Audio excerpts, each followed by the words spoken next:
ต้มหนึ่งยังต้มมาจ้าแกงหน่อไม้อีกแล้วพี่น้องแกงหน่อไม้จ้าสวัสดีค่ะช่วงทำมาหากินจ้ากินโชว์ นะครับ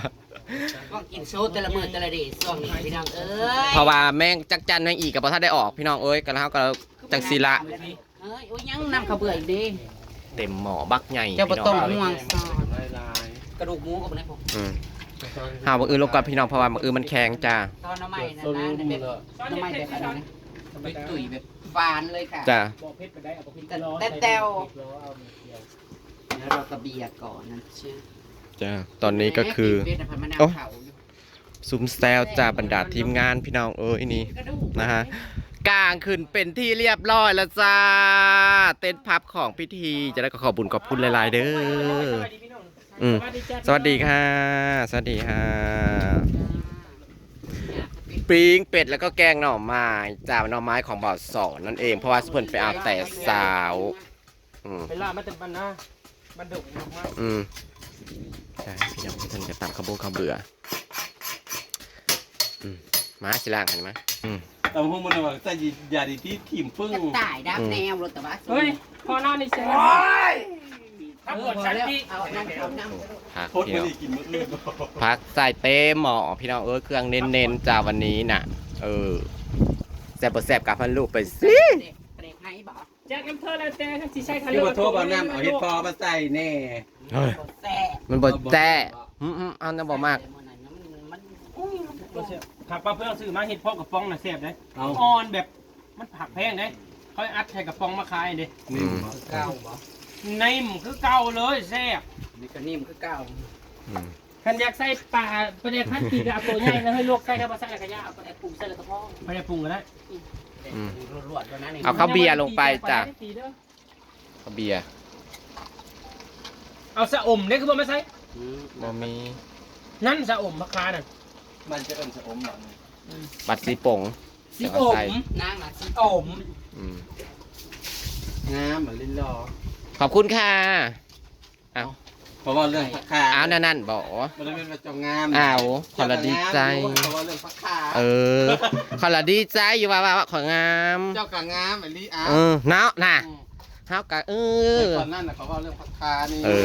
ฟ้าเหลืองเนาะไม่มีฟ้าเหลืองจ้าแค่เพิ่นว่าเขาจนว่าขอบคุณเลยค่ะว่าเอาความมาใส่ข้าวโลดบ่ก็เสียใจแต่ว่าเอ้ยเสียยังก็ว่างามคือกันใครอยากห้องบ่แล้ว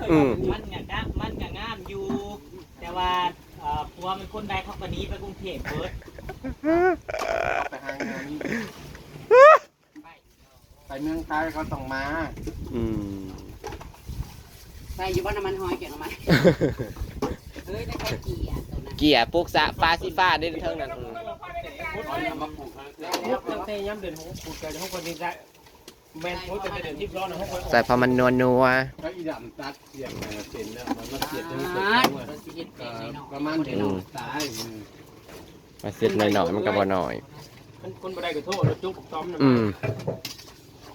บ่พอตื่มอยู่บ่น้ำพวกต้อมจะไปซะเลยตุ้ยต้อมนะจะถูกให้มันจุ๊บเนี่ยเฮ็ดได้สิเฮ็ดยังอยู่ผู้เต็มหม้อเอาน้ำนะน้ำตื้มอีกแล้วทงไปขายมันแค่นั้นแหละอีแหล่อยากได้เงินอีแหล่นี่นะรถ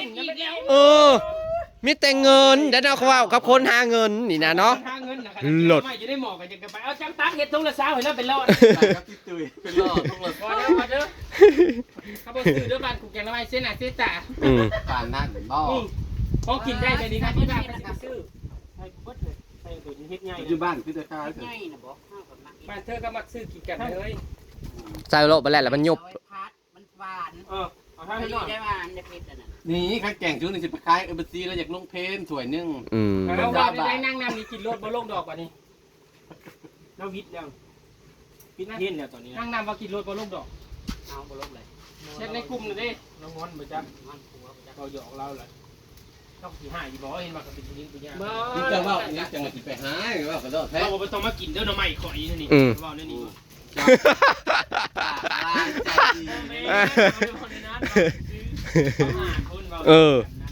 เป็นยิ่งเป็นยากกันสิไปหาตัดผมสันว่าบอกว่า ว่าให้เก็บไว้รีดแล้วก็ไว้เก้ามือขึ้นเฮือนได้ซาด ชุดคุ้ม ยิงลาวเพราะ ประเพณีลาวแต่ว่าเฮ้ยมันยิงลาวนุ่งสิ้นเบียงแพ้เนาะเฮ้ย ตาจะกินเฮ็ดเพิ่นคิดว่าเพิ่นน่ะเป็นใหญ่เจี๊ยบ เอ้า จะกิน พอจะเจี๊ยบอีกแล้ว ใหญ่เจี๊ยบ ขาดทิ้งขาดทิ้ง ปีกเป็ดทางนี้ โอ้ยเป็ดอะคอมันอะใหญ่อีหลีอีหลอ ใช่แต่มันเป็นไรเห็นแล้ว เป็ดไล่จะมากินนะ อ้าวคำมันก็อยากตายห่าแต่ว่าจะมาสู่หมูกินนี่เฮ้ยป้า เป็ดเราไปขาย มันก็เลย เป็นคนบ่อยากได้พี่น้องเพราะอารถจกบ่ตอมมาจกอีกเลยได้คือว่าแต่แล้วนี่นะบ่แซ่บก็อย่าว่าสั่นว่าสิเด้อมันลายมันคนบ่ได้ ก็เบอร์ลงมา เป็ดมาให้กินบอกว่าเป็ด เราเองก็เบอร์ลงมา บ่ได้กินเป็ดนำบอกว่าขี้เหนียวขี้ที ได้กับบดีเนาะ ได้ก็บ่ดี เป็ดบินได้สากคือบ่เห็นมากันฮออยู่มือ ได้เป็ดบินมื้อนั้นนะ เป็ดเบาเขนนะ แซ่บ เห็นได้ประดงคอยจนจากร้อยเจ๊ เพ ตุ้ย ราะว่าบ่มันถ้าตัวนี้ซ้ำ เจ้าเจ้าน่ะเป็นปลา บ่ ดุ มันบ่มันเนี่ยมันขักเนี่ยมันปีนขัก อืม จึ๊กแหละกินอยู่ได้แขนมันแซ่บกินยัง ย่างกินดัก เอลี่แหละฮุบคือรถมันคือ ไป มากินคนรอบมัน แม่ แม่ จะได้กินน้ำไป ป้าคือทอดเมียบัดนี้นะคือทอดเมียวางหันนะกินเบิดป้า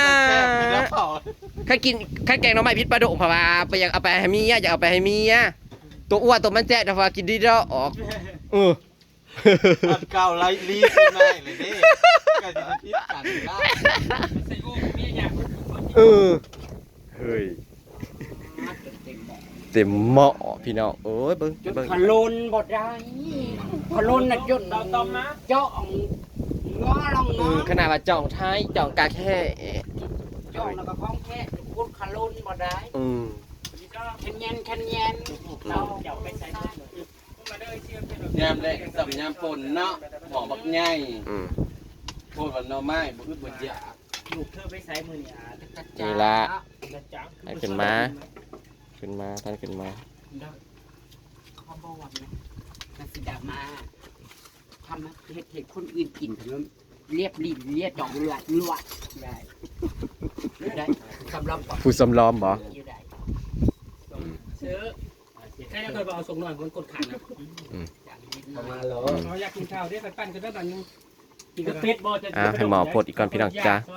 เฮ้ยแขกเรามีรถเรามีซื้ออยู่ ขะแยงจ้า หรือว่าเจ้าซาเล็งจะไปไอ้แก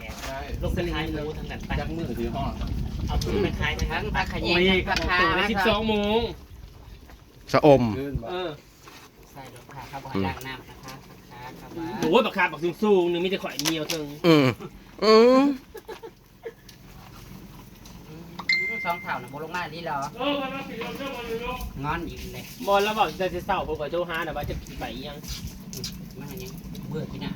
บัดแล้วบัดจะกี้บัดจะ2 คิวถ่ายแล้วบัดนี้ก็ใช่ว่าพอลง ห่วย ไหนตัด แค่กับพวกเก่าคิ้วอันเขามาซื้อมูบอกเพื่อสิฮอดคิ้ว อุ้ยอย่าไปเห็นแต่มันขวมบาดชุดถ่ายได้ใส่ลุงขบเป็นหมอขวมนี่ห้อย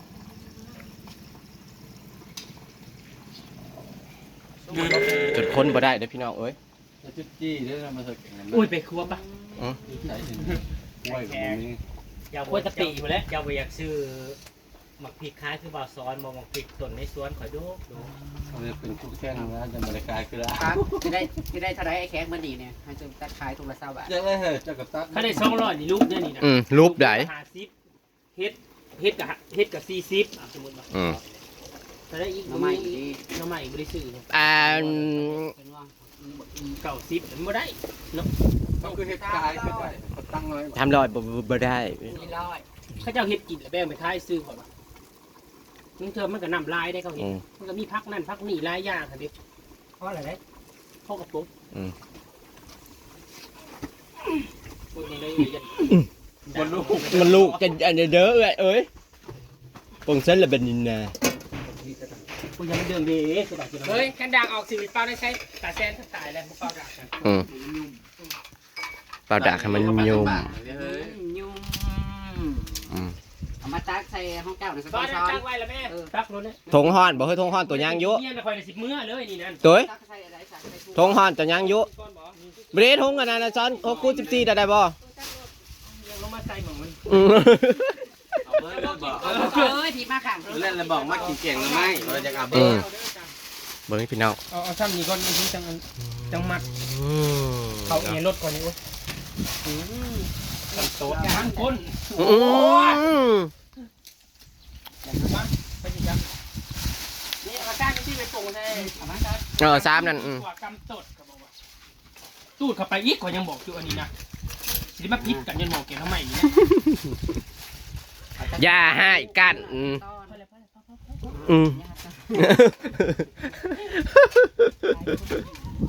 คัน มั มัน น ถอนแล้ว คันมันแซ่บแล้วบัดจี้ซีเด้อเฮ็ดคันมันบ่แซ่บเลย นังตุยบ่ แต่หมูน่ะจะเป็นกระดูกเอ้ยหมูน่ะเป็นจะเป็นว่าเนื้อลายลีเนาะในกระดูกค่ะ เจ้านี่นะเนื้อลาย เจ้านี่ ทิมและทงน่ะมีชื่ออยู่เผื่อเขาเขียนชื่อใส่ในทง อีกกับบ่เฮิง เบ อืม อร์โทรไว้บ่จักเอ้ย เนื้อเนี่ยพระเจ้าเอ้ยโอ้ต้องไอ้ลายจากเอารถช้อนเจ้านะ เอาละ ไปดู นั่นผ่านว่าลงคลิปผ่านคอยแนมเห็นคลิปมาเบิ่งในคลิปผ่านว่าเฮ็ดกินเจ็บเครียด น้ำบ่ เบ้าดับเผามุ้งก็ไม่ค่อยทากินอันนี้ยังสุพรรณใส่ผ้าข่อยสลองยังมือน่ะจะแม่นจักโมงมือน่ะนะพอแล้วไอ้สีกระดูกหมูน่ะก็มาใส่ตัวนี้อีกกระดูกกระดิ่ง แล้วก็เราได้แต่กระดูกบ่ เป็นตะลุมไหม เห็นว่าก่อนเอามาให้รีวิวให้ก็ได้บ่ เอาเบิกเข้าไว้เด้ออันผู้ค้ากระดูกหมูนะ ช้อนเอาเบอร์ ท่านนี่กับพี่เด้อ ว้าว มันสิพ่ออยู่บ่ของเจ้าน่ะ อ๋อ กินตักเดียวกับพ่อนี่นะ พอแล้วแบ่งมาให้เจ้านี่ ก็หลายคน เด็ดเจ้าบ่ได้กินเนาะ ใช้เครื่องเลยบ่ พอแล้วพอแล้ว มาเป็นพี่น้องเข้ากัน ลงมือเสียเมื่อได้หรือบอกคนทงใหญ่ โพดไปทงใหญ่เด้อน้องสินะบ่ มัดให้ในตุ้ย เนื้อถ้วย มี เฮา ใบ เบิดบันติ้วกินกับมีเมิดนี่นะ น้องเด็กลายได้แม่ปุ๊ด แม่ปนลายเด้อ อะไรแม่ปุ๊ด แม่โพด เก็บปอย เอามันใส่งานบ่อยากได้แล้ว นะคะแกงหน่อไม้แตกสดๆพี่น้องเอ้ยเนาะไม่แล้วโอ้ไม่แล้วโอ้ย ไม่แล้วเฮ้ย เกียงบันน้องแดงอีกก็เกียงเราไม่แซ่บใช่ไหมภาษา อีกแล้ว เกียงดู โอ้แม่งจะจีดว่าแม่งจะจีด เลยว่าเจซีเขาว่าแซ่บอีแล้วไม่ให้ ตายไปแล้วจอน จ้าคันแซ่บเลยนั่งสีแก่งคันบ่แซ่บละกา นังตุย มันรู้มันรวยเลยนั่นจุดกิโล คันบ่แซ่บละตีปากเจ้าของนะเขาเฮ็ดบ่แซ่บไปจังบ่แซ่บนี่เขาจะเป็นเปื่อยนี่เป็นเปลือย มีกระดูกคือไม่ใช่เนี่ยครับให้เป็นเบิ้ล ได้ คือคอยบ่มากินกระดูกถ้าพักค้าจะเป็นร้ายมากกว่า มันกระดึกร้อน โทษนะว่าวเสร็จแล้วขอโทษนะ ว้า ว่าว ล ยอ ด ม หนาว้าวลด แล้ แล้ว ว มัน จ จ ริ ริ ง งจังได้ เรื่องจริงกาว้าวลดแล้วเรื่องจริงเป็นจริงบัตตายแต่กันว้าวอีลีกับซิตี้อีลี เอามึงดูแลสิห้าอีลีแล้วจะตุ๋ยห้าควักขยันลงห้องดีกว่า เวลก่อนสิ คนเมื่อแล้วคนเมื่อแล้วจ้า จะแกงมาไม่เลยเพราะถ้าจะจบคลิปเมื่อแล้วบ้าน เพื่อนในเด้อบอกแขก มาทำงานซะเด้อครับแล้วก็กินข้าวเคียงลูกมา มา ลงมือได้แค่เธอนั่ง กินในแค่ เธอนั่งจบละ ยังสาม กินข้าวในร้านยังบอกลงมาหักนะ หมูบดขาบดพัว เดินนั่ง กินข้าวนั้นก็จะข้าวลงมาเลยแต่ทำไมยังไม่เห็น สีข้าวนะ แกงหน่อไม้ของเรานะตามมีกระดูกมีบักมีเห็ดมีหอนนะคะกินซ้ำนี่แหละ กินลาย เฮ้ยกินลายเปลือกข้าว มาพี่น้องมากินน้ำกันพี่น้องเอ้ย จ้าพี่น้องเอ้ยกินข้าวนำเดียวแกงหน่อไม้แซ่บๆตัวโป่งๆตามกินตัวต่อ จ้าสวัสดีจ้า จ้า